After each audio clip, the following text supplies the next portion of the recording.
Hey there, Grumpy Old Fart here. I'm doing an unexplained construction video on the structures under Giza. Before I get into this though, if you enjoy my content, it would really help me out if you could hit the like button, subscribe to my channel, share my content on all of your platforms, and post a comment or two. Remember, I welcome your comments, even if you disagree with me. If you enjoy a good book, check out my author page on Amazon.com.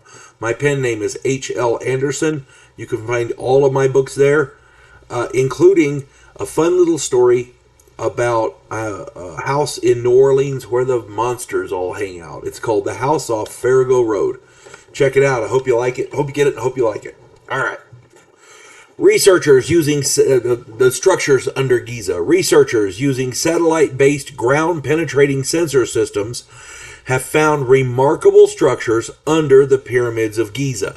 I think it's important to note that for a long time, the Egyptian government wouldn't let ground-penetrating radar in there. They wouldn't let the handheld portable ones.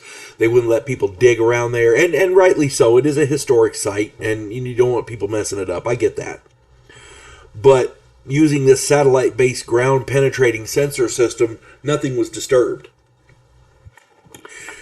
What they found was remarkable. It was a series of 8 huge structures extending down from the base of the pyramid, deep into the bedrock. The structures resemble giant pillars with steps circling them going down like some kind of access point. They're calling them wells. I'm not sure if that's what they were or not, but to me it looks a lot like some sort of a water system, like an aquifer, but I don't know. Nobody knows what it is. The pillars extend over 640 meters, that's about 2,000 feet, down to the bedrock. Researchers believe they may be wells, as I said, but we don't know. At the bottom of these pillars, or wells, or whatever they are, there are also 2 enormous rectangular enclosures, each about 260 feet per side. Each of these structures has 4 pillars extending from the top to the pyramid. So these pillars connect this underground structure with the pyramids.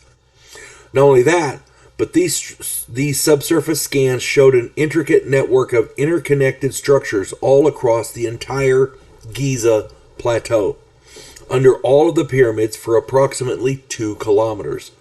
This is a multi-level complex which could theoretically house 60,000 people or more.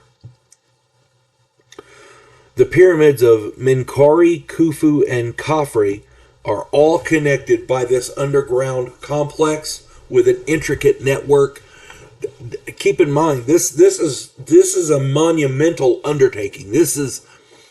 I don't know if they could have done this after. Well, I suppose they could have done it after the pyramids were built, but it would have been tough. It would have been a lot easier to build this underground structure, cover it up, and then build the pyramid on top of it. I don't know. That would be my take. If somebody has a different idea, stick it in the comments. I'm sure we all love to read it. I know I would.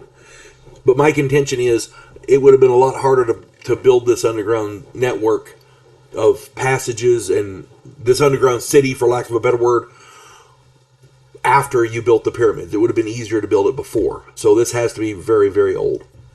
At any rate, the design of these structures imply not only a functional purpose, but a level of sophistication that, frankly, the ancient Egyptians could not have achieved according to mainstream archaeology.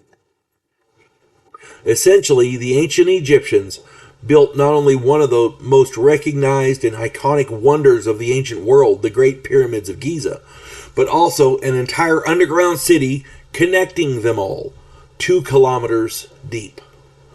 They did all of this with modern precision and with purpose, without modern technology or even steel. And this was all done over 2,500 years before Christ walked the earth. Yeah. And there's another tidbit to this. Several years ago, scientists discovered that the Great Pyramid of Giza can focus electromagnetic energy through its hidden chambers. Is this new discovery part of that? Does the Giza Plateau harness some sort of geothermal energy? Nobody knows. What was this underground complex used for? Were the pyramids of Giza some form of primitive energy collectors? A form of defense? A teleportation device? Some kind of communications node? We simply do not know. This underground complex really does need to be investigated further because it may rewrite history as we know it on Earth. I talk about Michael Cremo a lot when I do these videos. He wrote a book called Forbidden Archaeology. I've said it before and I'll say it again. Forbidden Archaeology is not for the faint of heart. It is not an easy read. It is a difficult read. Michael Cremo is not a writer per se. He's a scientist. So his book, Forbidden Archaeology, reads a lot like a scientific technical journal. Okay? But it is looking more and more like his allegations of mainstream science hiding truth from us may very well be true, because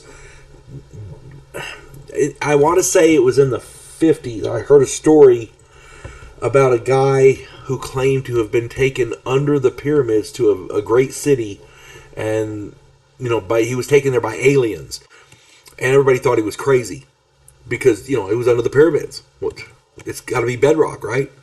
Well, then you find now we know there's actually a structure under there. Was that guy completely crazy? Was he lying? I don't know. All of that needs to be investigated now, because what we're being told in mainstream archaeology and mainstream science is not real. I'm going to go to this other thing again.